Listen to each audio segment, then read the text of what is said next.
Welcome to an exploration of one of the most intriguing paradoxes in modern data science, the data volume paradox. Here's the paradox. We collect massive amounts of data expecting great insights, yet somehow more data often leads to less real discovery. Let's start by understanding what big data promised us versus what we actually got. The promise was simple and seductive. Collect more data, and you'll gain more knowledge and make better decisions. We thought the path was clear.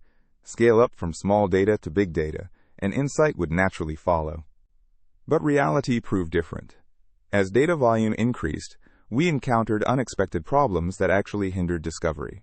Mathematically, we can express this as data volume goes up, but signal-to-noise ratio goes down.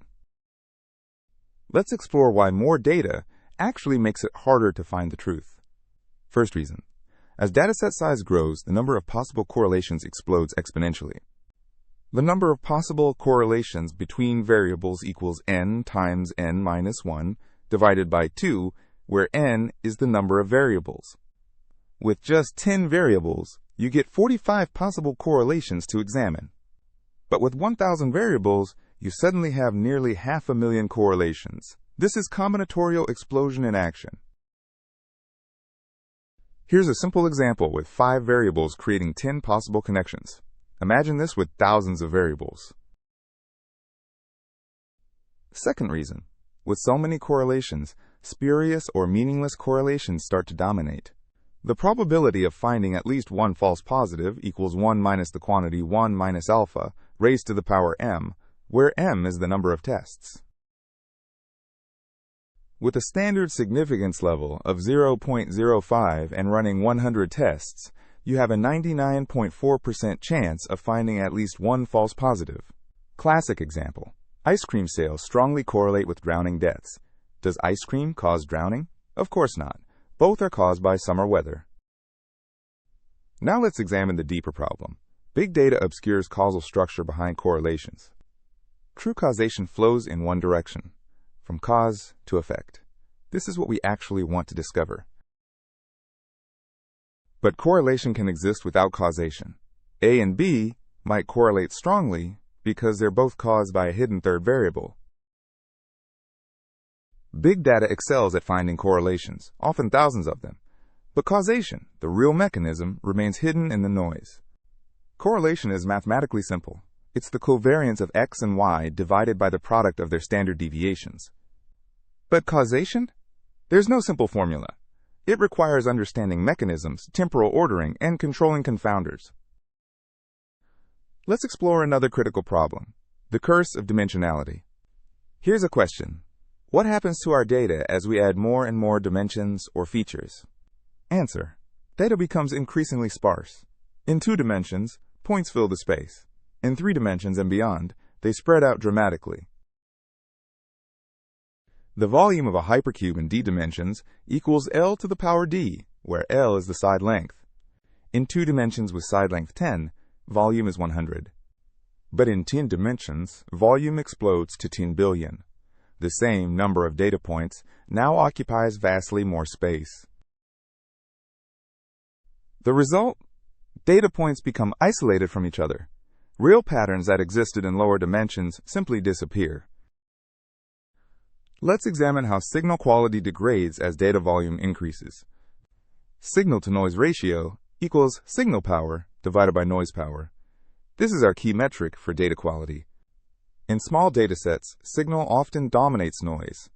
But as we scale up to big data, noise grows faster than signal.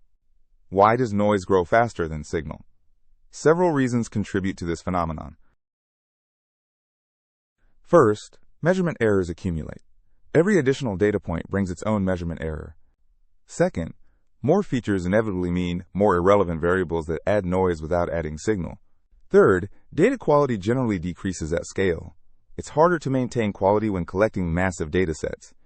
The result, signal-to-noise ratio in big data is often less than in carefully curated small data. Beyond statistical issues, there's a practical computational problem. Massive data requires massive computation. But computational resources aren't the only bottleneck.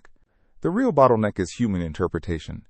We can compute millions of correlations, but understanding what they mean is another matter. Many algorithms scale as O of n squared or worse, meaning doubling data size quadruples computation time.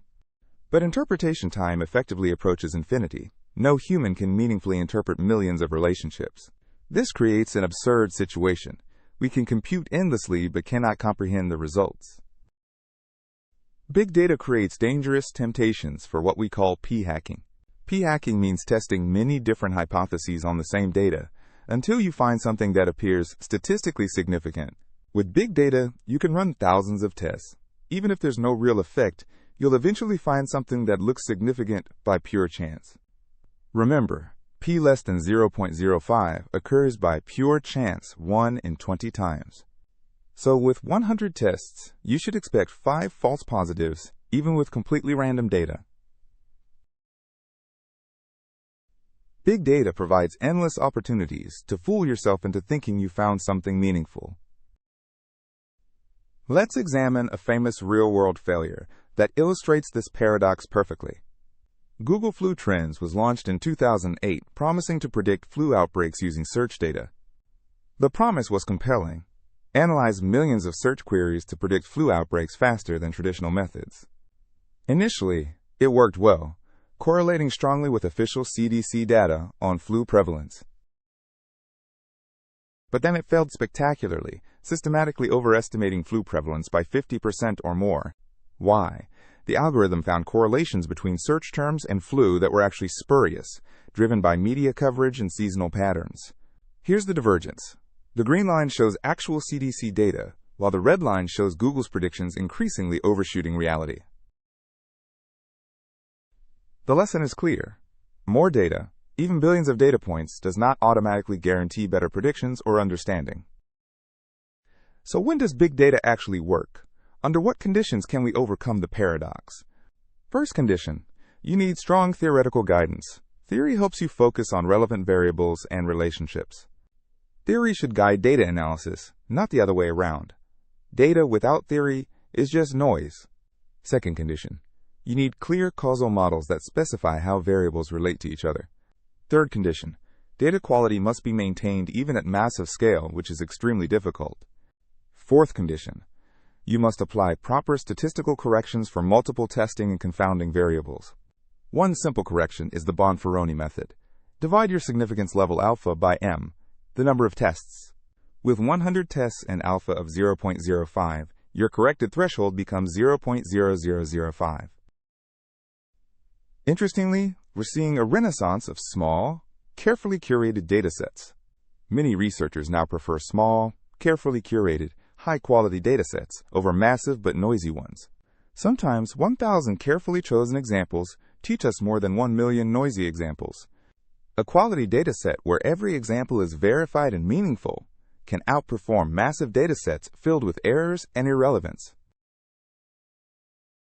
In this context, domain expertise becomes more valuable, not less.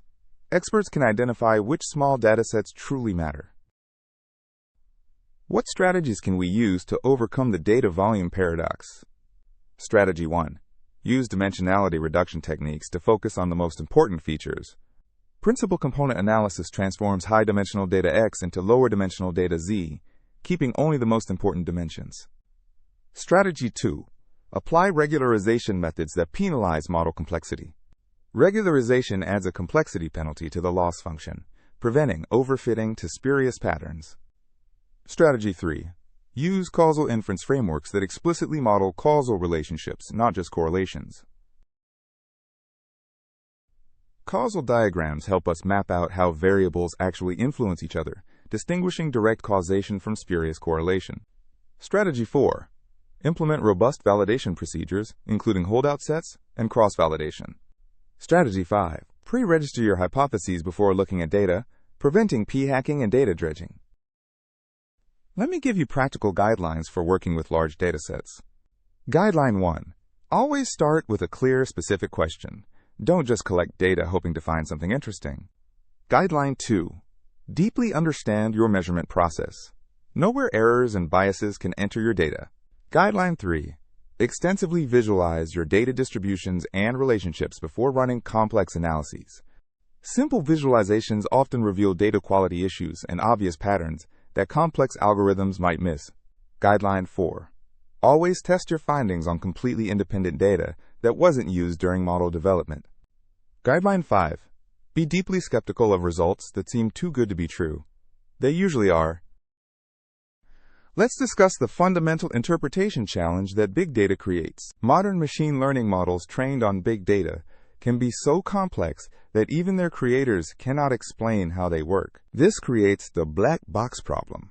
Models that can predict accurately but cannot explain why or how. This raises a profound question.